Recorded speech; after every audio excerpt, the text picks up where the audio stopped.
Bueno, pues muy buenas tardes a todos, a todas. Les damos la más cordial bienvenida de parte de la Comisión Nacional de los Derechos Humanos. Su presidente, el maestro Luis Raúl González Pérez.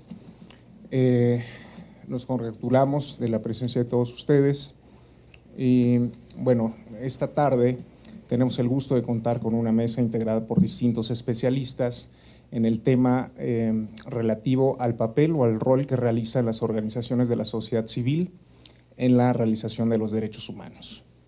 Si bien el título de esta mesa es, como podrán ustedes verificar, será rebasado, pues las organizaciones de la sociedad civil y el papel que desempeñan no se circunscribe únicamente a la realización, sino que va más allá.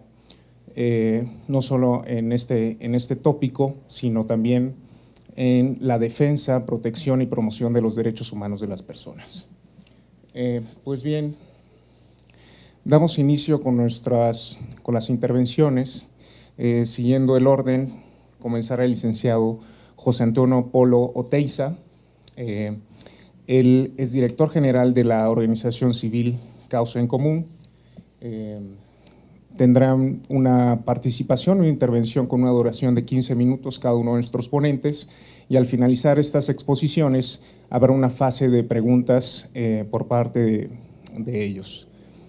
Como podrán ustedes notar, hay algunas papeletas que están ubicadas en los asientos donde podrán escribir o redactar las inquietudes que ustedes tengan. Muchísimas gracias. Damos inicio con la participación de nuestro primer ponente. Muchas gracias, sí. Muchísimas gracias por la invitación, muchas gracias a todos ustedes. Para mí es un honor siempre estar en cualquier cosa que organice la comisión. A mí me prepararon unas notas en la oficina y las voy a dejar a un lado porque prefiero platicar lo que yo traigo aquí sobre el tema, este tema de organizaciones sociales, derechos humanos, y prefiero platicarlo porque es un tema en el que estamos entrando a una época muy oscura, muy oscura. Miren, yo platicaba aquí con mis compañeras y les decía, yo estoy en Causa en Común desde hace 2 años. Toda mi carrera fue en el gobierno federal y en algunas áreas, digamos, duras del gobierno federal. Yo trabajé muchos años en la Secretaría de Seguridad Pública Federal, por ejemplo. Entonces me ha tocado, digamos, ver situaciones fuertes desde distintos puntos de vista. Yo establecí una relación de mucha cordialidad con muchas organizaciones cuando trabajábamos en la Secretaría, especialmente porque hace algunos años, durante el sexenio del presidente Calderón, se construyeron una serie de protocolos de actuación para las fuerzas de seguridad y yo contacté a muchas de las organizaciones, entonces María Elena Morera, que ahorita es la presidenta obviamente de Causa, y estaba el doctor Luis de la Barreda y estaba el Ernesto López Portillo, y entonces los mando citar a todos, les digo, miren, todos estos protocolos, lo que quiero es que los lean y que me digan que están bien, para que estemos todos de acuerdo que el país tiene un acuerdo básico de cómo se comportan sus fuerzas de seguridad en cada circunstancia. De ahí venimos, es decir, el país no tenía absolutamente nada en términos de protocolos de actuación policial, no solo de uso de fuerza, sino todos los protocolos en el sexenio antepasado. Y luego además el sexenio pasado pues ya los tiraron todos todo a la basura. Ahora, yo lo que quiero platicarles es lo que nos ha pasado a nosotros los últimos 6 meses, porque nos está cambiando la vida a todos y les quiero decir cómo nos está cambiando a nosotros. Causa en Común se estaba enfocando mucho en los estudios de desarrollo policial. Básicamente, es una organización peculiar porque es híbrida. Por un lado hacemos estudios y por el otro lado también hay un componente fuerte de activismo. Somos una campechana. Y dentro de la parte de estudios, lo más fuerte era desarrollo policial. Y nos dedicábamos a evaluar cómo estaban las policías estatales, en fin, cómo hacer propuestas de cómo el país podría avanzar en el tema del desarrollo policial, etcétera. Una causa muy difícil porque nadie en México cuida a las policías, ni las protege, ni las quiere defender. Digo, son instituciones completamente huérfanas. Digo, nada más falta ver, para muestra, ahorita que están desapareciendo a la Policía Federal, en donde nadie ha salido a defenderla. Y a mí me parece gravísimo. Obviamente que la Policía Federal, y la conozco muy bien, tenía muchísimos problemas y muchísimas deficiencias, pero era la salida civil que podíamos construir. Y ahorita que la están terminando de destruir, no ha salido nadie a defenderla. Entonces era un trabajo, no lo llamo yo ingrato, pero sí difícil, el andar insistiendo en que no olvidáramos la idea al menos de policía como el camino civil hacia la seguridad. Yo, en lo personal, yo no, a diferencia de todo el mundo puede tener su opinión sobre las Fuerzas Armadas en nuestro país, yo en lo personal le tengo mucho respeto y mucha admiración a las Fuerzas Armadas. No voy a obviar las atrocidades y barbaridades que se hayan podido cometer puntualmente, pero como institución yo le tengo enorme aprecio y valoración. Simplemente opino que no tienen absolutamente nada que hacer en seguridad pública, no solo porque nos va a alterar el equilibrio político del país, no solo porque se van a incrementar las violaciones a los derechos humanos, sino porque además no sirven para eso. No funciona, no sirve. Es más, no sé qué tenemos que ver, ya lo sabemos, ya lo hemos tenido. Entonces nos dedicábamos al tema de desarrollo policial y viene este enorme cambio político que estamos viviendo y la adaptación que hemos tenido que tener pues ha sido muy, muy fuerte. Yo creo que es un tema que todos estamos viviendo en el individual, en la chamba, en fin, en todos los ámbitos. Y en el momento en que este gobierno decide entrarle a la militarización con la fuerza con la que le entraron, entonces nos dimos cuenta que mucho de nuestro trabajo iba a volverse irrelevante a la luz de la magnitud de lo que se está planteando hoy en México. Ustedes recordarán toda la discusión con la Ley de Seguridad Interior. Yo supongo que todos más o menos sabemos cómo estuvo esa discusión. Afortunadamente sale la Corte a decir que es incompatible con la Constitución y ya sabemos lo que pasó, pues dijo este señor, cambio la Constitución y le doy facultades de policía a las Fuerzas Armadas. Y nosotros que nos estamos dedicando al tema de desarrollo policial, empezamos a ver lo que es este nuevo planteamiento de militarización acelerada y profunda que está planteando el gobierno de López Obrador. Y no solo eso, sino la serie de asaltos que está planteando a cuestiones que consideramos fundamentales. Una de ellas, las organizaciones de la sociedad civil.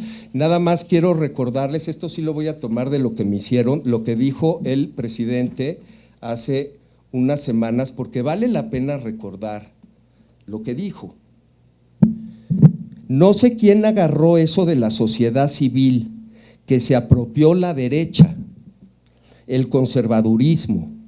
Es muy raro encontrar que haya un agrupamiento de la sociedad civil progresista. Y hay gente bien intencionada, pero por lo general todas las empresas promueven organismos de la llamada sociedad civil independiente que lo son, pero del pueblo, no de los intereses creados. Esta cita es una infamia, porque es falsa, es mentira. Todos aquí sabemos la diversidad que hay somos 40,000 organizaciones, por lo menos las que están registradas en la Secretaría de Desarrollo Social, esas que ahorita les están quitando todo el presupuesto, y ahí hay de chile, de dulce y de manteca. Y hacer esta generalización de esta magnitud es gravísimo. Entonces, una serie de asaltos a organizaciones de sociedad civil, a la prensa, lo que acaba de decir el señor hace unas horas, en fin, y entonces se empieza a plantear un cambio que ahora sí se plantea como un cambio muy serio de fondo. Y nosotros hemos tenido que adaptarnos, y entonces Causa en Común ha puesto como su principal cometido la defensa de libertades, porque nosotros creemos que están siendo amenazadas por este gobierno. Es lo que creemos, yo estoy absolutamente convencido. Y entonces queremos tener una voz para la defensa de cuestiones esenciales que no estaban en tela de juicio hace unos meses. En segundo, una defensa de instituciones, incluidas las instituciones de seguridad y procuración de justicia, porque creo que el país no debe de dejar de hablar de la vía civil para la seguridad expresada en México y en todo el mundo mediante corporaciones de policía. No debemos de dejar de hablar de la transformación que requieren las fiscalías en este país. No debemos dejar de hablar del Poder Judicial y no debemos de dejar de hablar del desastre y del colapso que tenemos en el sistema penitenciario. Entonces seguiremos en eso, y como tercera vía nos estamos dedicando a un tema que también consideramos gravísimo y que lamentablemente también se está quedando huérfano, que es el tema de las víctimas. El gobierno se ha apartado mucho del tema de las víctimas. Si recuerdan, cuando una señora increpó al presidente electo de manera bastante directa sobre el tema del perdón, y en fin, y el presidente pues ahí se tuvo que quedar callado, y es un tema que quema. El que se acerque al tema de las víctimas en México, pues obviamente que se quema. ¿Qué se va a hacer?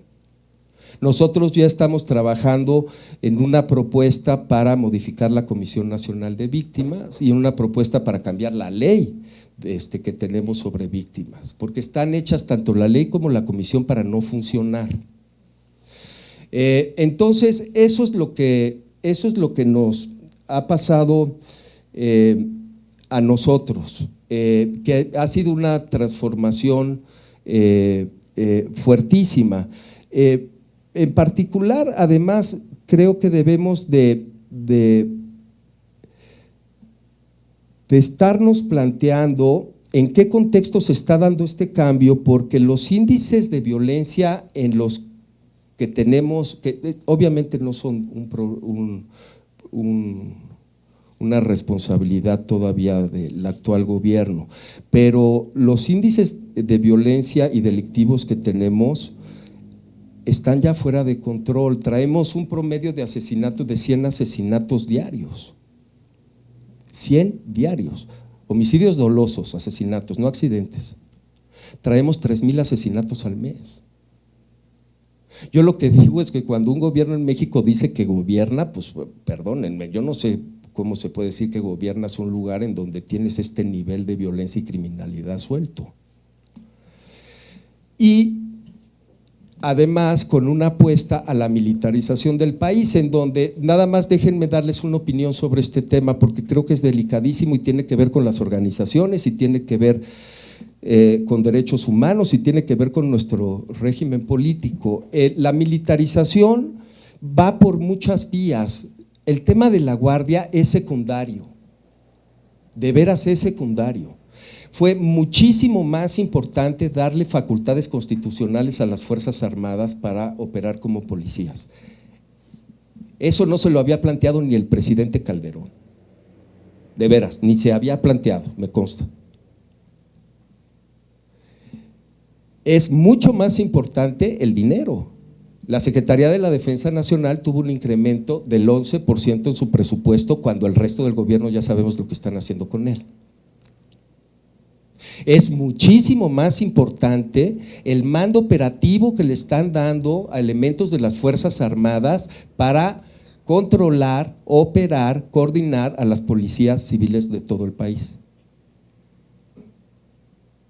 Y es mucho más importante el poder que le están dando a través de ciertas canonjías y ciertos negocios, como es el tema del aeropuerto. Y luego viene la Guardia. Yo creo que mucha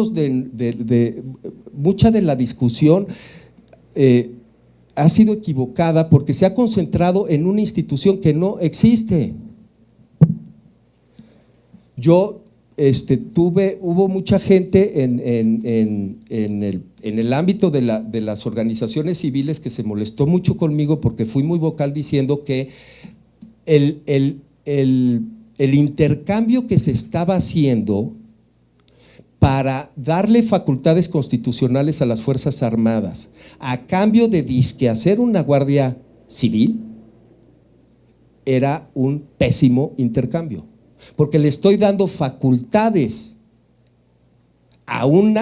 facultades enormes de policía a las Fuerzas Armadas, que sí son una corporación que existe, a cambio de una serie de definiciones disque civiles que luego resultaron mentira para una corporación que no existe. Entonces, una negociación ridícula. Y luego además el gobierno hace lo que hace y nombra a un general en activo, dice, no, es que está en proceso de retiro, pues yo también estoy en proceso de morirme. Termino. Entonces, ese proceso de militarización en donde la Guardia es absolutamente irrelevante, la Guardia lo que resulte va a ser un incremento en el estado de fuerza de las Fuerzas Armadas, punto. El que sea jefe de la Guardia, su jefe no va a ser el presidente de la República, va a ser el secretario de la Defensa Nacional. Entonces, tenemos un contexto terrible, en donde tenemos un gobierno que está atacando a organizaciones civiles, en donde está atacando a la prensa, en donde está atacando a los órganos autónomos del Estado, en donde, ¿para qué les digo? Todos lo estamos viendo todos los días. En donde está planteando además una militarización como nunca nadie la había planteado, y además en un contexto de violencia extrema y creciente. ¿Cómo se ve esto para el tema de derechos humanos y de las organizaciones civiles? Se ve de la patada.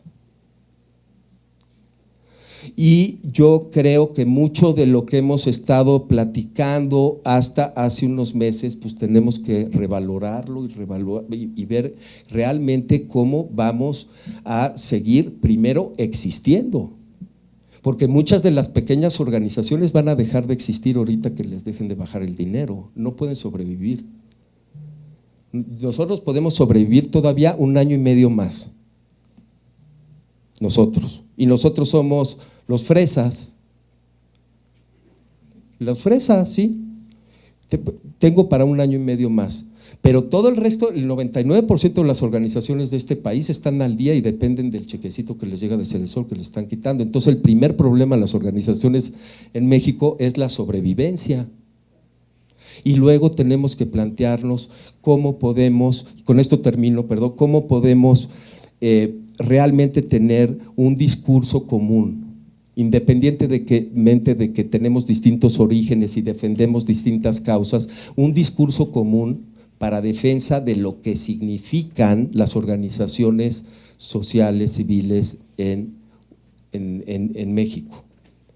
Creo que son fundamentales. Y hablo en tercera persona, me excluyo, creo que son fundamentales y creo que hay que defenderlo y estamos en un momento de veras en donde si no defendemos la idea misma de organizaciones sociales, de organizaciones independientes, de organizaciones críticas, de organizaciones que realizan la labor que se hace, el país va a tener un enorme retroceso social y político. Muchísimas gracias.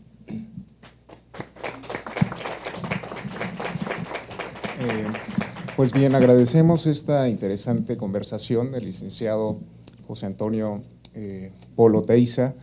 que se centró de manera principal sobre la relación de seguridad pública y derechos humanos y cuáles son los riesgos de que las labores de seguridad públicas pues sean atendidas por cuerpos militares. Daremos paso ahora a la participación de la licenciada Ingrid Carrión. Ella es licenciada en Relaciones Internacionales por la Universidad Nacional Autónoma de México. Ha trabajado en Iniciativa Ciudadana y Desarrollo Social, INCIDE Social AC y en el Centro de Investigación Aplicada de la Comisión de Derechos Humanos del Distrito Federal. Ha sido también investigadora y escrito en diversos temas relativos a la materia de derechos humanos, como prevención social de violencias y democracia. Asimismo, fue miembro del Grupo Técnico del Observatorio de Política Social y Derechos Humanos. Por favor, sea tan amable de iniciar con su participación. Muchas gracias. Gracias. Buenas tardes a todas y a todos.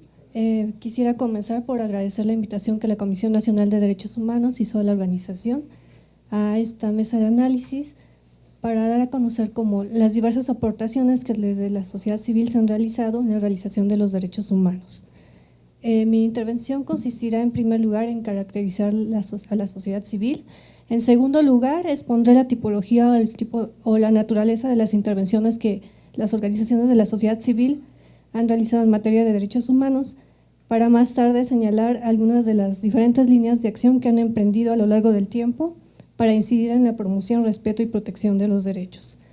La exposición hará mención de algunas de las principales contribuciones que se han emprendido y finalmente señalaré la experiencia de INCIDE Social, la experiencia que ha tenido en materia de incidencia de la política pública en materia de derechos económicos, sociales, culturales y medioambientales.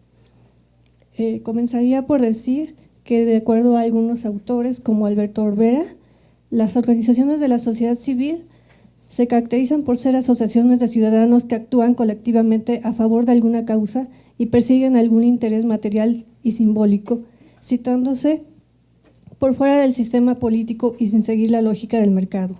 De esta forma, el autor considera que podremos encontrar desde organizaciones de la sociedad civil con capacidad de investigación y proposición en materia de política pública, hasta microorganizaciones especializadas en la atención a grupos específicos a partir de proyectos asistenciales. Las organizaciones de la sociedad civil realizan diversas intervenciones en materia de derechos humanos, tales como la defensa directa y específica de casos de violaciones de derechos humanos, el seguimiento y monitoreo de la situación de la realización de los derechos humanos, así como de los programas, políticas, instituciones y de la legislación.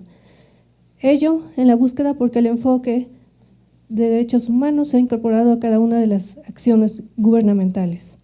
De esta manera, desde la década de los 70, las organizaciones de la sociedad civil han desarrollado campos de acción, iniciando con la denuncia pública de violaciones, para exigir justicia, hasta realizar otras acciones para colocar la realización de los derechos humanos como eje del desarrollo del país en la década de los 90 y principios del 2000.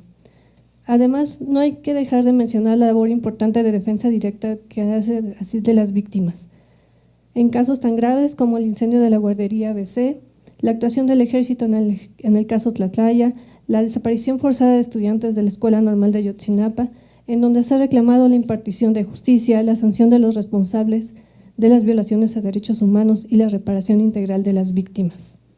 La defensa de las víctimas se ha llevado a cabo a través del litigio estratégico y del planteamiento de violaciones en instancias internacionales de derechos humanos, como la Comisión y la Corte Interamericana de Derechos Humanos. Al respecto, existen casos cuyas resoluciones de los organismos internacionales han tenido gran impacto en la adopción de medidas estructurales en el sistema jurídico mexicano, como lo han sido la desaparición forzada de Rosendo Radilla y el caso González y otras del campo algodonero. Las resoluciones señalaron entonces la necesidad de adoptar el control de convencionalidad, la garantía de no repetición como parte del concepto de reparación integral de las víctimas, así como la incorporación de la perspectiva de género en las investigaciones judiciales. Además, las documentaciones que fueron entregadas a la Corte Interamericana de Derechos Humanos proporcionaron mayor información, argumentación jurídica y reflexiones en torno a los casos. La incidencia en la política pública también ha comprendido, por una parte, la formulación de diagnósticos sobre la situación de derechos humanos en México. y la preparación de informes sombras para su presentación ante las comisiones de seguimiento para evaluar el cumplimiento en materia de derechos humanos. Estos diagnósticos han contribuido al mayor conocimiento del contexto del país. Por otra parte, las organizaciones de la sociedad civil también han desarrollado indicadores para medir la realización de los derechos humanos y han creado observatorios ciudadanos con el propósito de monitorear, hacer seguimiento y evaluar la situación. Tales han sido el caso del Observatorio de Política Social y Derechos Humanos y el Observatorio Ciudadano Nacional del Feminicidio. Las organizaciones de la sociedad civil, a su vez, han colaborado en la elaboración de planes y programas gubernamentales y han llevado a cabo el desarrollo de metodologías para la incorporación del enfoque de derechos humanos. Las contribuciones de las organizaciones de la sociedad civil, a su vez, han consistido en la promoción de cambios a disposiciones jurídicas que permitan al Estado a cumplir con sus obligaciones de promover, respetar, proteger y garantizar los derechos humanos. Algunas participaciones relevantes se encuentran en la reforma del 2011 al artículo 1 constitucional, en relación con el reconocimiento de igual jerarquía de la ley magna con los instrumentos internacionales firmados por nuestro país, así como la incorporación de la Carta de Derechos en la Constitución Política de la Ciudad de México y la adopción de disposiciones legales en materia de matrimonio igualitario y de la ley de interrupción del embarazo. Por su parte, las organizaciones de la sociedad civil también han presentado amicus curiae ante la Suprema Corte de Justicia de la Nación, como parte del ejercicio de los ciudadanos del derecho de petición y del derecho a participar en la dirección de los asuntos públicos. En ellos se exponen opiniones técnicas, así como perspectivas históricas, económicas o psicológicas que pueden ofrecer elementos en la resolución de los casos. De esta forma, las actividades de las organizaciones de la sociedad civil también tienen incidencia jurídica. Por mencionar algunas, tenemos el amicus curiae que se realizó en materia de arraigo. De la misma manera, las organizaciones de la sociedad civil participan en consejos de instancias defensoras y promotoras de derechos humanos, como las comisiones de derechos humanos, CONAPRED, COPRED, la Comisión Intersectorial para Prevenir, Sancionar y Erradicar los Delitos en Materia de Trata de Personas, de la Secretaría Ejecutiva del Sistema Nacional de Protección Integral de Niñas, Niños y Adolescentes. Su presencia en estos órganos coadyuva el contrapeso y vigilancia en la toma de decisiones. Respecto de las actividades que ha realizado INCIDE Social en materia de desarrollos económicos, sociales, culturales y medioambientales, su interés nace de un cuestionamiento a una política social centrada en la existencia de programas de transferencia monetaria condicionada para paliar la pobreza, los cuales no consideraban la existencia de otras problemáticas sociales graves como la desigualdad, la discriminación o la exclusión, fenómenos que se interrelacionan entre sí. INCIDE Social ha llamado la atención sobre los aspectos psicosociales de seguridad humana y culturales y del impacto que han tenido las transformaciones de los ámbitos de socialización de los seres humanos y en el deterioro de la calidad de vida de las personas y de la comunidad. Se ha preocupado por destacar los distintos componentes biológicos, psicoemocionales, de seguridad y culturales que componen el bienestar humano y que llevarían a ampliar el marco de derechos humanos hasta ahora reconocido internacionalmente como parte de la vida digna. De tal forma, su trabajo ha buscado el reconocimiento y accesibilidad de los derechos económicos, sociales, culturales y medioambientales, a partir de un monitoreo puntual de los avances gubernamentales y las debilidades de sus políticas y programas, como del desarrollo de metodologías que abordan la construcción de instituciones que impulsan la dotación de capacidades en las personas, fortalezcan el ejercicio de la ciudadanía y minimicen los obstáculos institucionales para el ejercicio de los derechos. De esta forma, en su quehacer institucional, INCIDE ha luchado por colocar los derechos humanos como eje del desarrollo del país. Asimismo, ha participado en la formulación de diagnósticos de la situación de los derechos humanos en México y en informes sombra.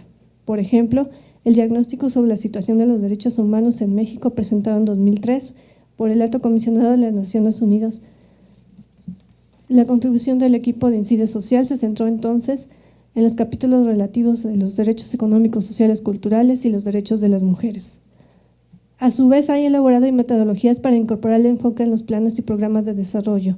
Por ejemplo, ha participado en la elaboración y seguimiento del Programa de Derechos Humanos de los estados de Guerrero y de Oaxaca y de diversos programas nacionales de derechos humanos.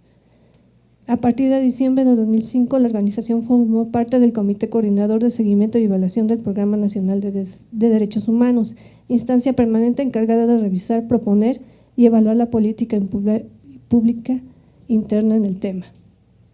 Junto con otras organizaciones de la sociedad civil, solicitó al entonces Instituto Federal de Acceso a la Información Pública la presentación de una acción de inconstitucionalidad en contra de la Ley de Telecomunicaciones y Radiodifusión, aprobada por la Cámara de Diputados en julio de 2014.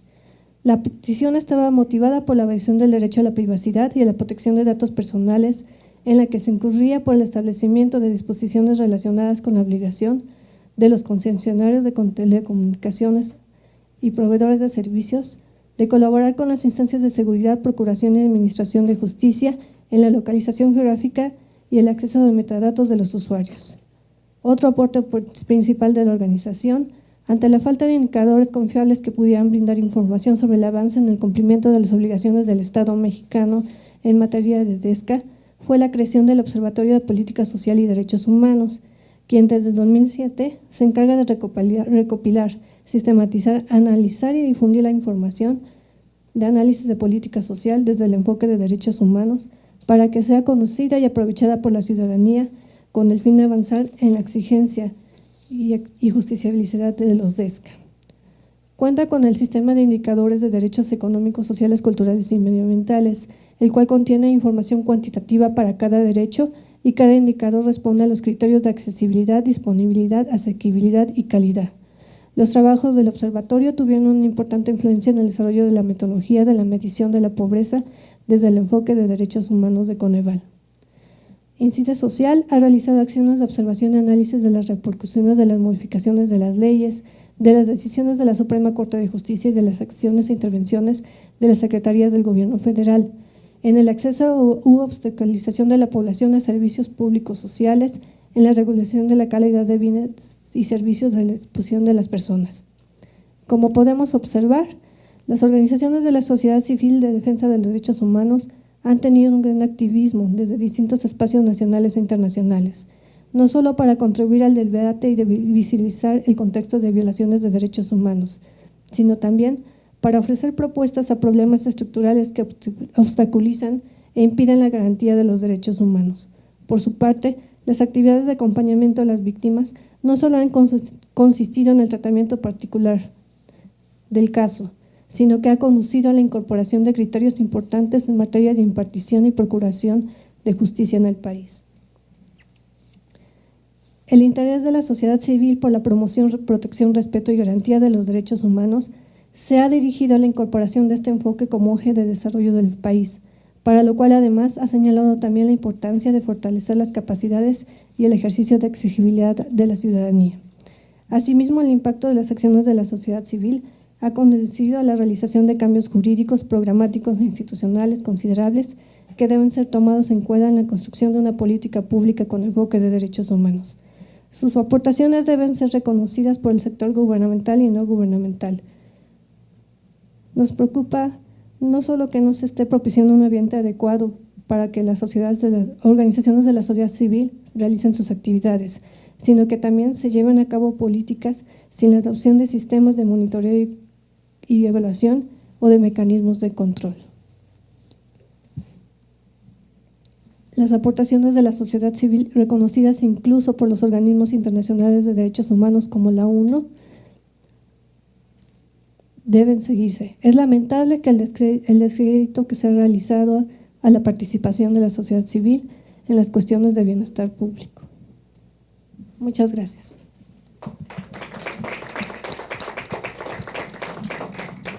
Pues muchas gracias a la licenciada Ingrid Carrión por esta ejemplificativa exposición acerca de todas las actividades, el impacto e incidencia que tienen en muchos ámbitos las organizaciones de la sociedad civil, no solamente en el ámbito interno de los estados, sino también en los sistemas internacionales de protección de derechos humanos.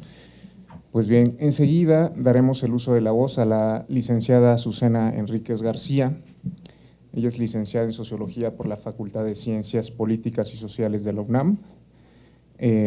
Ha participado en el seguimiento a recomendaciones internacionales en materia de derechos humanos de las mujeres, profesora adjunta en el ámbito académico, ha sido profesora adjunta de la carrera de Sociología. De manera concreta, participa dentro de la Cátedra UNESCO de Derechos Humanos de la UNAM como asistente académica en investigación y administrativa, asistente de coordinación del proyecto PAPIT, denominado Cumplir para Avanzar, plataforma CEDAW, con indicadores de seguimiento y de resultados. Damos el uso de la voz a la licenciada Azucena Enríquez García.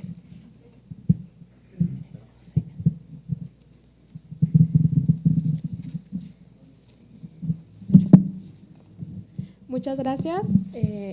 Antes que nada, pues quiero agradecer la invitación de la Comisión Nacional de Derechos Humanos a nombre de la doctora Gloria Ramírez, que es la coordinadora de la Cátedra UNESCO de Derechos Humanos de la UNAM, y bueno, que el día de hoy por unas cuestiones de agenda y también de salud no pudo estar presente, pero pues me dio la tarea que en estos 15 minutos pues les pueda enseñar a grandes rasgos cómo ha incidido la academia y las organizaciones de la sociedad civil en el cumplimiento de los derechos humanos y sobre todo de los derechos humanos de las mujeres, que recordemos que desde la Convención de Viena se estableció justamente que los derechos humanos de las mujeres son derechos humanos, ¿no?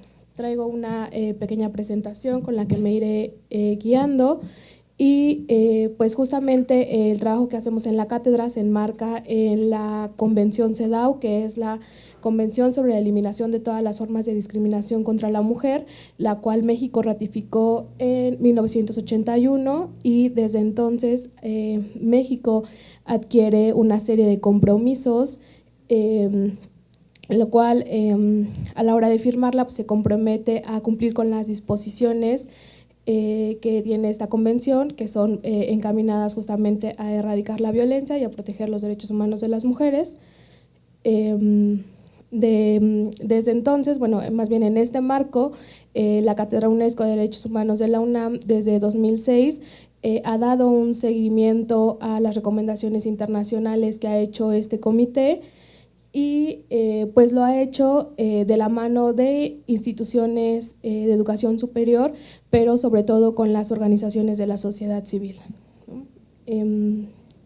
Este seguimiento lo hacemos a través de los llamados informes sombra, que son herramientas que nos han permitido monitorear y digamos que acercarnos también al sentir de las organizaciones y dar muestra de la otra parte que las organizaciones de la sociedad civil han estado trabajando y que han registrado con los casos puntuales que llevan, ¿no? Estos informes sombra nos han permitido conocer cómo cumple el Estado mexicano pues ahora sí que en el cumplimiento de sus recomendaciones internacionales, pero sobre todo nos han permitido darnos cuenta cómo México ha incumplido con esas recomendaciones internacionales, ¿no? El año pasado justamente México tuvo la 9ª sustentación ante el Comité CEDAW en Ginebra, y para esto se hizo un gran trabajo y estuvieron participando más de 260 organizaciones de la sociedad civil realizando 33 informes sombra, que son muchísimos informes sombra, un comunicado y un anexo. Fue un gran trabajo que también estuvimos llevando con el apoyo de la Comisión Nacional de Derechos Humanos, haciendo algunas cuestiones de cursos para capacitar a las organizaciones de la sociedad civil que iban a asistir y pudieran tener herramientas a la hora de llegar con las expertas del comité y poder plasmar también recomendaciones que querían que les hicieran al Estado mexicano. De estos 33 informes, específicamente la Cátedra UNESCO coordinó 6 informes sombra y un compendio de recomendaciones. Esto lo hicimos de la mano con 116 organizaciones de la sociedad civil. Es decir que no fue un trabajo fácil, pero fue un trabajo muy satisfactorio, que bueno, ya creo que me estoy adelantando, pero al final podemos ver justamente cómo hemos podido incidir. Estos informes sombra se llevaron con temáticas de violencia, de la NOM 046, de mujeres encarceladas por aborto, derechos políticos, las recomendaciones específicas de Ciudad Juárez, en el caso de los feminicidios, la alerta de violencia de género y bueno, aquí tengo la lista de los informes sombra que estuvimos trabajando. Bueno, aquí viene un poquito del proceso metodológico que estuvimos haciendo para elaborar estos informes sombra. Como les digo, desde el 2006 y específicamente desde 2008 se empezaron a hacer, cada año hacemos seminarios para dar el seguimiento puntual de estas recomendaciones, qué tanto ha cumplido México y cuáles faltan aún por cumplir. Estos seminarios no solamente los hacemos en la Ciudad de México, sino que también se hacen en varios estados del interior de la República, como Chiapas, Veracruz, Ciudad Juárez, con algunas universidades, como es el caso de San Luis Potosí y Sinaloa, que hemos estado trabajando también cada año en el seguimiento de las recomendaciones. Bueno, pues como ya les comentaba, fue un arduo trabajo que se estuvo llevando desde México con capacitación a las organizaciones de la sociedad civil que iban a asistir a Ginebra y posteriormente en Ginebra con reuniones con las expertas de la CEDAW. De hecho, gracias a la Comisión Nacional de Derechos Humanos tuvimos la oportunidad de traer a la experta Alda Facio, que estuvo con nosotros el año pasado dándonos un curso y también estuvo en el marco de conmemoración de los 25 años de la Convención de Viena, que ahí estuvimos. Y bueno, pues ahora sí, todo este trabajo se culmina en las recomendaciones. Como les comentaba, pues después de la sustentación que se llevó a cabo en julio del año pasado, México recibe 57 observaciones específicas. Y de estas 57 observaciones específicas, la Cátedra UNESCO con las 116 organizaciones llevaron un compendio para las expertas para que pudieran tomarlas a consideración y quedaran plasmadas. No les traigo hoy todas las recomendaciones que quedaron plasmadas, pero sí les traigo un ejemplo que es el caso de las recomendaciones de las alertas de violencia de género, que bueno, si ustedes no conocen el mecanismo de la alerta de violencia de género, rápidamente pues les comento que pues son una serie de acciones encaminadas a enfrentar la violencia y sobre todo la violencia feminicida en cierto territorio y son acciones de emergencia, ¿no? Que también es un tema que está ahorita pues muy latente. Y les traigo justamente, le digo, el ejemplo de las recomendaciones. Por un lado, que se dieron en el informe coordinado por la Cátedra UNESCO y del otro lado fueron las recomendaciones que ya retomó el Comité CEDAW.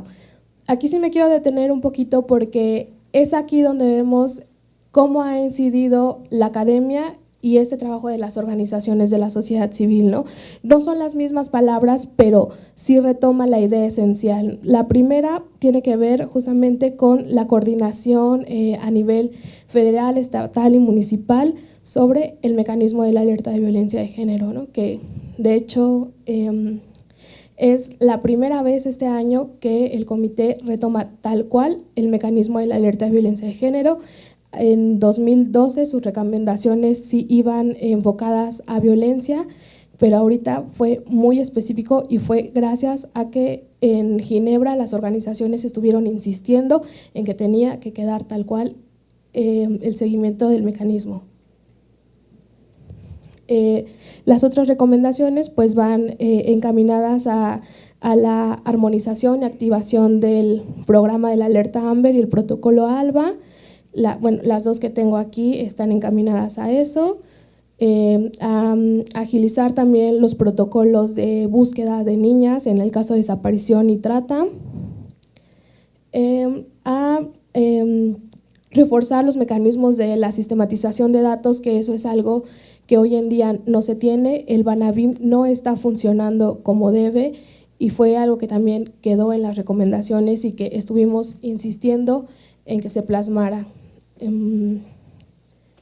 Y bueno, otro también punto muy específico y muy importante también que estuvieron en consenso varias organizaciones, pues fue el tema de la homologación y la tipificación del feminicidio, que eso, aunque ya está la tipificación del feminicidio, no es igual en todos los estados.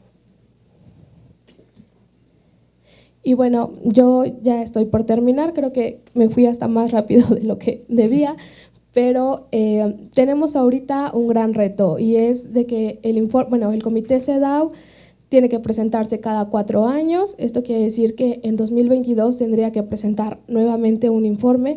Sin embargo, por la grave situación de violencia hacia las mujeres y niñas, el comité pidió que a un plazo de 2 años se estuviera a México informando en qué ha avanzado con estas recomendaciones. Y justo quise ponerlas de la alerta de violencia de género porque son las recomendaciones que México tiene que cumplir de aquí a 2 años. Es decir, que el próximo año México tuve que haber cumplido con estas recomendaciones, o por lo menos la mayoría de ellas.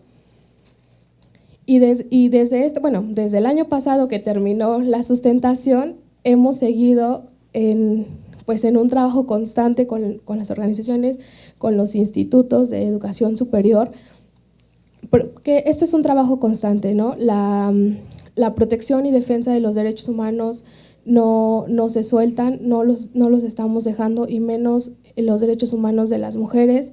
Ya lo comentaban al principio el licenciado José Antonio, ¿no? Con las declaraciones que hizo el presidente y que no ha hecho una sola vez, sino que ha estado recalcando sobre que no está de acuerdo con las organizaciones de la sociedad civil, y con esto podemos demostrar que sí hay una incidencia, que sí hay un trabajo y que también necesitamos su apoyo, ¿no? Porque las organizaciones de la sociedad civil son también el pueblo, como él lo dice, pero es organizada y estamos en la defensa de los derechos humanos. Gracias.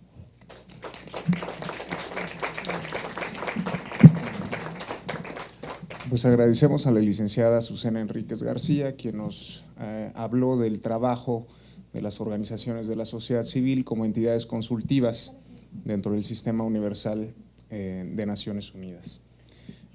Finalmente, para concluir la primera etapa de nuestra mesa, tenemos la participación de la licenciada Teresita Gómez de León del Río. Ella, dentro de las distintas participaciones o intervenciones que ha tenido en la vida pública, pues fue directora general adjunta para los temas de seguridad fronteriza, migración, tráfico de personas en la Secretaría de Gobernación. Formó también parte del grupo de expertos de derechos humanos de la Unión Europea y el gobierno mexicano para el cumplimiento de la sentencia González y otras Campo Algodonero, emitida por la Corte Interamericana de Derechos Humanos contra el Estado mexicano. Fue coautora del modelo de atención integral con el apoyo de académicas y fundaciones de empresarios para atender los procesos de mujeres en riesgo, coordinadora general de participación ciudadana y centros de atención a víctimas de delitos relacionados con actos de violencia contra las mujeres. Dirigió la oficina en México de la Dirección General de la Comisión para Prevenir y Erradicar la Violencia contra las Mujeres en Ciudad Juárez. Algunas otras actividades, como la fundación de la Casa del Árbol de la Ciudad de México, que fortaleció la estrategia de espacios para reivindicación de derechos humanos de adolescentes. Estuvo también participando en el Centro de Atención Integral a Mujeres Víctimas de Violencia en la Merced y el Albergue de Alta Seguridad Mujeres Víctimas de Violencia. Actualmente es directora general de Enlace y Fortalecimiento de la Sociedad Civil de la Secretaría Técnica del Consejo Consultivo de la Comisión Nacional. Cedemos el uso de la voz. Muchas gracias. Muchísimas gracias, maestra Acuña. Quiero agradecer esta tarde la presencia de los compañeros y colegas del Fray Francisco de Vitoria, también de la Cooperativa del Cruz Azul, que anda por aquí, de Balance AC, y también agradecer muy especial la presencia de Incide Social esta tarde y de Guerreros Primero, de Adalberto Sabiñón y de Antonio Sandoval, que nos acompañan esta tarde en esta reflexión. Gracias, Enriqueta. Yo quisiera también agradecerle al Senade la posibilidad de entrar en esta parte importante que tiene que ver con el tema y nuestro tema de trabajo, que es la relación con las organizaciones sociales, desde la perspectiva de la Comisión Nacional. Y agradecer a todos mis colegas y compañeros que están aquí en el presidium esta tarde, tanto de Causa en Común como de Incide Social y de la Cátedra UNESCO que nos acompañan en esta reflexión. Me permitiría hacer una breve nota de lo que para muchos de ustedes es algo claro, que tiene que ver con los antecedentes de la construcción de la sociedad civil y de las organizaciones no gubernamentales de derechos humanos. Y hablo de este punto porque las organizaciones de derechos humanos y particularmente las organizaciones no gubernamentales surgen a mediados de los 70s, a principios de los 70s, como parte de este movimiento de la sociedad civil que empieza a impulsar procesos en contra de los regímenes democráticos, como estas dictaduras y autoritarismos que se dieron en Chile, que se dieron posteriormente en esa misma década en Brasil y en Guatemala, entre otros. Y en México empezaron a surgir organizaciones muy importantes que han dado pauta a este movimiento actual, como la Academia Mexicana de Derechos Humanos, como la Comisión Mexicana de Derechos Humanos, como el Francisco de Vitoria, que desde hace más de 35 años empezaron a visibilizar estas causas y casos muy concretos inclusive de violaciones graves a los derechos humanos. O sea, la historia de las organizaciones civiles en México data, y en materia de derechos humanos, data de hace más de 35 años y ha ido evolucionando este proceso y ha ido transitando después en términos de también de la participación, y ahí no sé si estamos aquí, ¿sí? De la participación en torno a la posición frente a los gobiernos y frente a la transición democrática. Y entonces tenemos también muy claro que en este proceso, hacia los 80s, hay toda una participación y una construcción distinta que está basada también en procesos que generen la viabilidad a las acciones de gobierno, que también procesos que lleven también a la observancia, ¿sí? y a la consecución de modelos que puedan buscar nuevas formas y nuevos entendimientos para el gobierno y para la sociedad civil, tendiendo a buscar y centrar acciones conjuntas para disminuir la pobreza, disminuir el conflicto social y construir el tejido social en diferentes latitudes. Y entonces también vemos ahí cómo se fueron modificando desde las instituciones del gobierno, desde el aparato gubernamental, la percepción de lo que se tenía de aquellas organizaciones sociales que surgieron en los 70s. Y a mí me tocó ver, me ha tocado ver en esta herencia que tenemos de esas perspectivas, cómo ha costado trabajo desde el ámbito de la administración pública entender la participación de estas organizaciones sociales y cómo ha habido esta necesidad de transformar desde la administración pública esta transición de esta perspectiva y entender esta nueva construcción de la sociedad civil como empresas sociales, como mecanismos de cambio y que fortalecen el tejido social.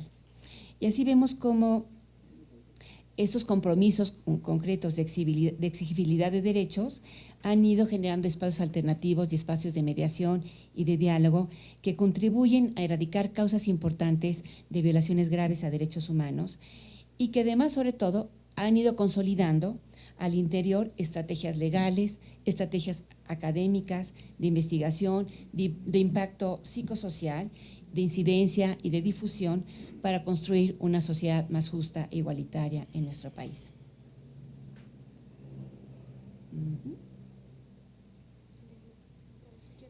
¿Sí? Ahí vamos. ¿Sí? Es importante, en ese sentido reflexionar en torno al papel que tiene hoy la participación de la sociedad civil, tanto a nivel nacional como a nivel internacional. Ya tanto José Antonio como Ingrid y por supuesto Azucena han ido hablando de cómo ellos han ido trabajando en ciertos puntos importantes de incidencia, es decir, por lo que toca a Causa en Común, todo ese trabajo de preocupación por la seguridad pública, por la seguridad de los derechos humanos, por el quehacer de procesos policiales que permitan ir construyendo espacios de acuerdo a la Constitución, de acuerdo a los ordenamientos legales y preocupaciones cuando esto está transformándose en el gobierno actual. Pero también este proceso de justiciabilidad de DESCAS que tiene INCIDE y esta parte que ha tomado ciertamente la Cátedra UNESCO sobre esta observación de lo que son la perspectiva de derechos humanos de las mujeres en torno a la violación sistemática y casos graves de feminicidio que desde lo que fue en el 93 de Ciudad Juárez a la fecha, el incremento y la violencia que viven las mujeres en el país, y es importante decirlo, ha ido aumentando de manera severa, pero además es cierto que desde el 93 en adelante, el feminicidio en Ciudad Juárez, que es el primer caso, se visibiliza por las organizaciones sociales que llaman a cuentas al gobierno, pero que además denuncian los casos de feminicidio y fueron de los puntos más importantes y de las acciones que la sociedad civil juarense puso en alto frente a la comunidad internacional.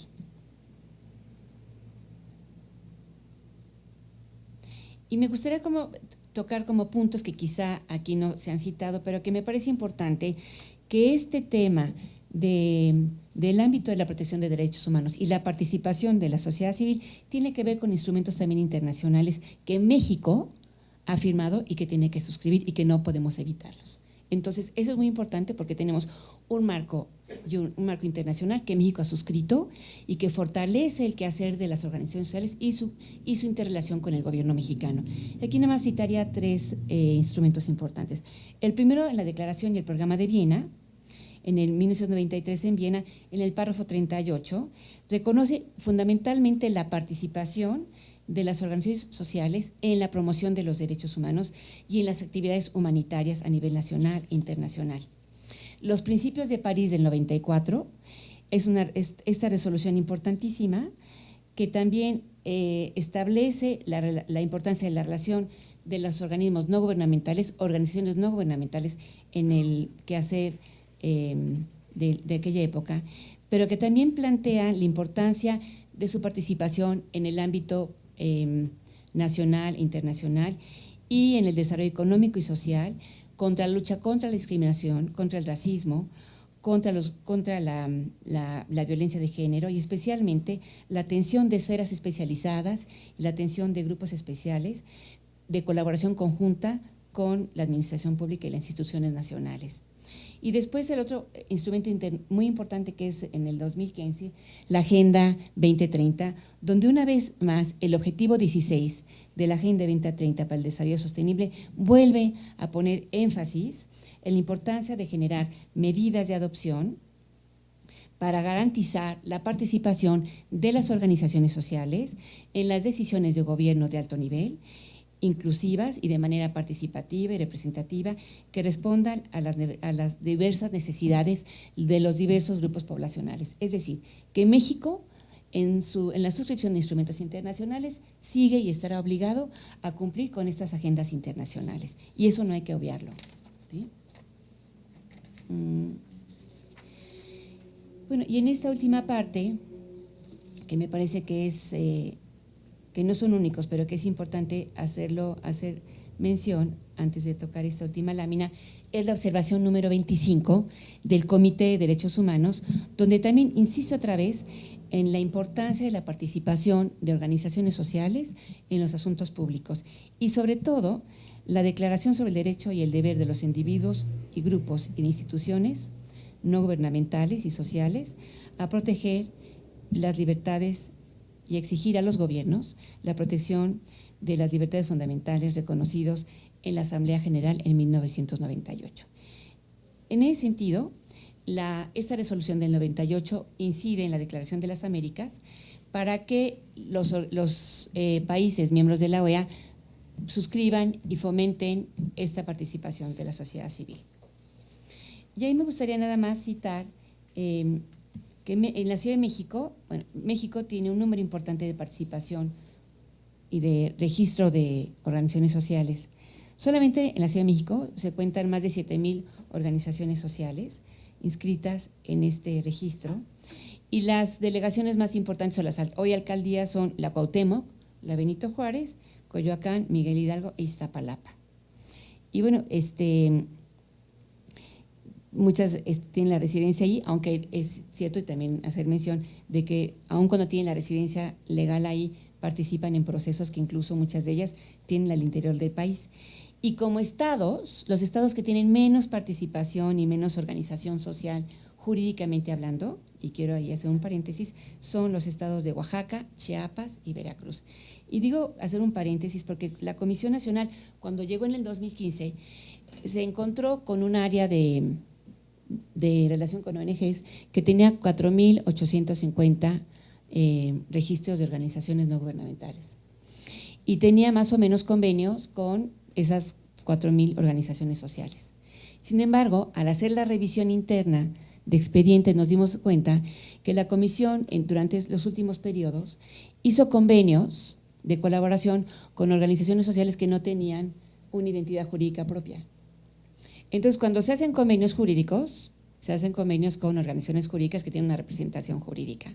Entonces, hubo que volver a revisar uno a uno y nos encontramos, por ejemplo, situaciones como que hizo convenios con Chiapas, cuando Chiapas, la mayoría de las organizaciones sociales no tienen registro y no tienen acta constitutiva de la organización social. Entonces, hicimos un proyecto de convenio con el Colegio de Notarios para que les dieran las facilidades a las organizaciones sociales, uno, de actualizar sus estatutos de asamblea, o dos, de tener un acta jurídica que les permita reconocerse como un ente jurídico. Esta ausencia de actas constitutivas tiene implicaciones severas porque no son entes reconocidos, es como no tener acta de nacimiento. Entonces, una organización social que no tiene un acta de nacimiento no tiene viabilidad jurídica ni permanencia. Entonces, empezamos desde cero en el área que preside y dirige la licenciada y la maestra Mártir, que está aquí presente, a empezar a entrar una a una con estas organizaciones territoriales que están al interior del país y que muchas de ellas nos dimos a la tarea y en la cual la Dirección General Jurídica de la Comisión nos ha apoyado muchísimo, organizaciones sociales que tienen cuotas importantes al interior de los miembros. Tenemos con la cual iniciamos una carpeta de investigación donde tiene como 7,000 miembros, les cobra una cuota importante y les ofrece desde asistencia jurídica para temas de viales, pero también asistencia jurídica para temas de funciones y de asistencia legal, también asistencia jurídica, o tiene ambulancias para traslados seguros con protección y defensa de los derechos humanos, así ofrece servicios, y también traslado en carrozas fúnebres de la perspectiva de derechos humanos. Entonces, cuando nos dimos cuenta de la tarea de este tipo de organizaciones, que algunas de ellas ustedes habrán visto, seguramente esas son las que tiene el registro Andrés Manuel López Obrador, es CNDH, que es una Confederación Nacional de Derechos Humanos, donde cobra cuotas mes a mes a sus agremiados, ¿no? Y les ofrece toda una atención durante todo el proceso de vida, ¿no? Entonces, yo creo que esta tarea de revisar uno a uno nos permitió entender la complejidad del mundo de las organizaciones sociales y que ciertamente así y la distancia y la diferencia de aquellas con las que estamos sentadas aquí en la mesa, que son muchísimas, que están aquí, donde tenemos trabajos de incidencia, proyectos puntuales de crecimiento y de enfoque, y otras que han estado literalmente fuera de la mano de Dios. O sea, gente que se acercó en un momento con una inquietud para formar algún proyecto, pero que lamentablemente no tuvo ni la asesoría, ni la cercanía y condiciones de extrema pobreza, que también es cierto, muchas organizaciones han vivido en condiciones de extrema pobreza, que es parte de la realidad de este país y que se vive en el marco de las organizaciones sociales. Entonces, nos dimos a la tarea de hacer una revisión puntual de expedientes y de empezar a impulsar el reconocimiento jurídico de las organizaciones sociales. Y entonces aquí nada más reconocería que nosotros como comisión hemos no solamente compartido y trabajado para hacer un techo común con las organizaciones sociales, o sea, ponerles un piso común, que tengan todas identidad jurídica, que ha sido un gran trabajo, ¿no? Que todas tengan un registro. Sentarnos con los notarios para tener periodos de gratuidad para estas organizaciones sociales. Y por otra parte, quizá que es la parte más rica de este diálogo, es con aquellas con las que hemos construido procesos importantes de incidencia, de acompañamiento de casos, de revisión y análisis de temas, y también acompañamiento sobre temas que han sido de interés común, sobre debates sobre seguridad sin guerra, o sobre la ley de seguridad interior, o sobre el tema de desapariciones. O sea, la comisión tiene una agenda importantísima de un trabajo muy cercano con organizaciones sociales que están preocupadas por los grandes temas nacionales. Ya me permitiría nada más citar el texto del presidente Luis Roel González Pérez, quien efectivamente ha estado, y ahí está en la presentación, quien efectivamente ha estado preocupado por estos momentos por los cuales la sociedad civil, que aporta análisis y procesos trascendentales en el avance de México, ha sido realmente desdibujada y maltratada. Y entonces, dentro de los textos importantes que el presidente Luis Roel González Pérez ha pronunciado a favor del papel que juegan las organizaciones sociales, es este que tiene que ver con este reconocimiento del papel preciso, puntual y comprometido que tienen las organizaciones sociales en México. Y solamente quisiera mencionar que dentro de este papel importante y de esta decisión de actuar y de estar cerca y acompañados del liderazgo de expertas y de expertos de las organizaciones sociales, él ha emitido 2 pronunciamientos importantes en este tema, pero sobre todo ha impulsado procesos de los cuales algunos de ustedes están aquí presentes. Ahí quisiera nada más hacer mención de cómo en este trabajo de construcción de liderazgos, de fortalecimiento de la política de derechos humanos de la Comisión, de esta política a favor de los derechos y de la protección, ha podido establecer mecanismos de diálogo a través de grupos de trabajo. Ahí tienen ustedes 2 grupos de trabajo importantes. Uno que tiene que ver con el trabajo que hacemos con personas mayores, del cual Enriqueta es miembro de nuestra mesa. Y ahí como hemos hecho una revisión sobre la situación que enfrentan las personas mayores de 60 años, y en todos los temas, desde cuestiones de género, de discriminación, de problemas económicos, lo que es la población LGBTI, ¿sí? Y cómo inclusive en algunos casos hemos pedido la presencia de autoridades, por supuesto del INAPAM o del INEGI, ¿no?, de cómo empezar a construir desde la política de derechos humanos, acompañado de los planteamientos de las organizaciones sociales. Hemos pedido y hemos llamado a cuenta, por ejemplo, al INAPAM, ¿no?, al INEGI en materia de cómo inscribir en el censo del 2020 el registro de la población LGBT, pero también tenemos temas importantes de migración adolescente, de seguridad, de justicia transicional y el tema de víctimas, ¿no?, acompañamiento a colectivos. Y sobre todo nos hemos acompañado de organizaciones sociales, de organizaciones académicas y de esta visión estratégica que nos permite a nosotros como institución enriquecernos y fortalecer diálogos que permitan caminar juntos a la construcción de nuevas formas, nuevos entendimientos y proyectos puntuales para fortalecer el respeto a los derechos humanos y la construcción de la dignidad en México. Y no quisiera dejar de obviar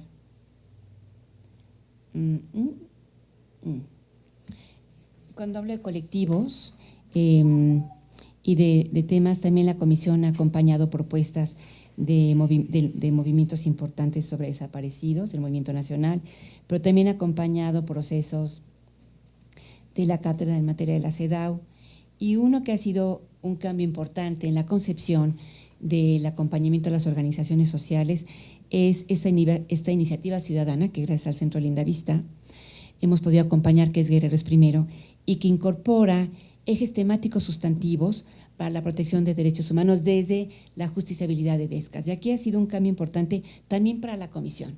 Y quiero hacer mención, aunque me quede un minutito, de que este ha sido uno de los ejes más importantes del cual el presidente Luis Roel González Pérez está comprometido. Es decir, no solamente tenemos que atender las violaciones graves a derechos humanos que se cometen por temas de desaparición forzada, ¿no?, por temas de de violaciones graves, sino cómo entender desde la falta de justiciabilidad de los DESCAS, de la falta de procesos de combate a la pobreza, ¿no?, de desarrollo económico, de construcción, de la cultura, de temas de medio ambiente, cómo entender que desde ahí, desde esa mirada, digamos, al revés, o sea, la comisión, digamos, en los 90 se empieza atendiendo violaciones graves a derechos humanos, y hoy entendemos que esos son temas importantísimos y hoy son ineludibles, pero que si no entendemos las violaciones de los DESCAS que propician esto, no estamos entendiendo la complejidad de esta justiciabilidad de derechos humanos. Entonces, creo que ahí el papel y la mirada y el enriquecimiento del proceso de Guerrero I ha sido fundamental para la comisión en esta búsqueda de entender desde los derechos más esenciales de las poblaciones y de Guerrero, que es un estado altamente crítico, como desde ese contacto y ese enriquecimiento con una agenda de víctimas, de desaparición, pero también de mujeres, de género, de consentimiento informado, de temas recientes como la recomendación del cierre a uno de los basureros más importantes de Guerrero, que es el cierre del basurero de Coyuca de Benítez. Es como entender desde ahí una mirada distinta de justicia y de protección a derechos humanos, y sobre todo, cómo a partir de la presencia de la comisión se pueden detonar compromisos con autoridades federales y con autoridades de gobierno local y municipal, a veces con esta sensación de frustración, donde a veces no avanzamos como quisiéramos, porque es construir desde la mirada de las organizaciones sociales un nuevo tejido y una nueva mirada con los actores de gobierno. Entonces, pues ya tengo que terminar, pero lo que quiero decir es que desde el 2015 el presidente de la Comisión Nacional ha estado muy comprometido en este proceso. Es un proceso complejo.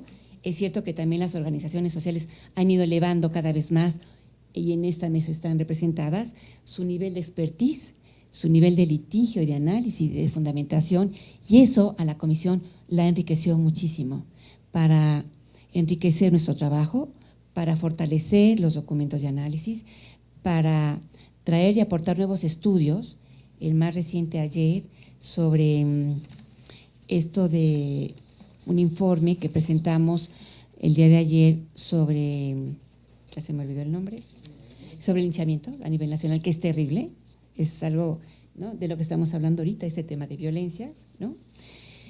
Y bueno, como la comisión también ha acompañado estos procesos, ya ha estado buscando alternativas de acompañamientos para también hacer que las recomendaciones que la Corte Interamericana ha hecho hacia México se cumplan y se lleven a la cabalidad. No ha sido fácil, es un tema también que tiene que ver con tocar puertas con las autoridades de gobierno, y quizá la puerta más compleja y más sensible es el arranque con el nuevo gobierno. Ustedes lo saben, lo viven, el gobierno de México en este arranque de sexenio, pues le ha costado trabajo entender el papel que están jugando las organizaciones sociales. Entiendo muy claro que su lucha es la corrupción y la pobreza y la desigualdad, y también entiendo que en este tema trepa a todos, ¿no? Hace poco, ayer me parece, o antier, el presidente tuvo a bien hablar sobre el tráfico de influencias de Rocío Orozco. Me parece que es muy legítimo y muy plausible que el presidente ponga el dedo en este tipo de organizaciones sociales que evidentemente han caído en procesos de corrupción que no podemos permitir. Pero en este proceso de corrupción, pues también nos coloca a otras, ¿no? Entonces yo creo que esa es parte de la tarea que tenemos que hacer, y que dialogar, buscar puentes con el gobierno, buscar puentes de enlace que permitan entender que estas son unas, pero que el expertise acumulado y la necesidad de la presencia y el trabajo de las organizaciones es fundamental para la construcción de un Estado democrático que hoy vemos con profunda preocupación. Muchísimas gracias.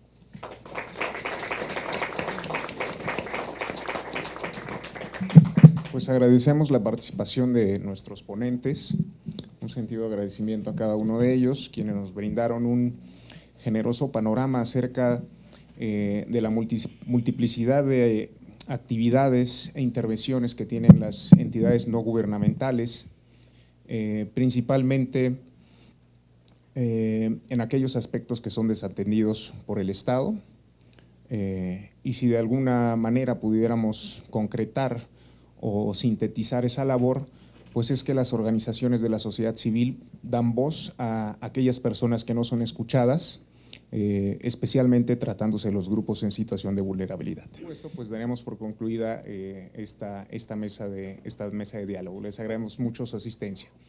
Gracias.